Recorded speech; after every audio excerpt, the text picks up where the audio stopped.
Hi, I'm Jason with ApplianceVideo.com. Today we will take a look at a brief overview and diagnostics on this Samsung front load washer.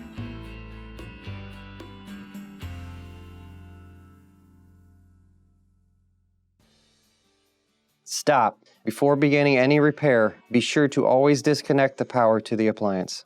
It is also recommended to test the outlet for proper voltage. Remember to also turn off the water. This 27-inch front load washer has a 4.5 cubic foot capacity with 10 wash cycles and touch controls. Click on the link below to view this repair video.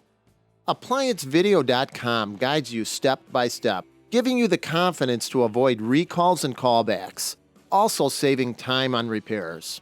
Whether you're up against an uncommon repair or the latest appliance on the market, our videos have been created with you in mind. Our growing library of videos have been produced using our factory-certified technicians who have extensive infield experience over the past 30 years. ApplianceVideo.com provides high-quality repair videos that anyone can follow, regardless of their skill level. We are here to help. Click on the link below to view this repair video and let us help you do it right the first time.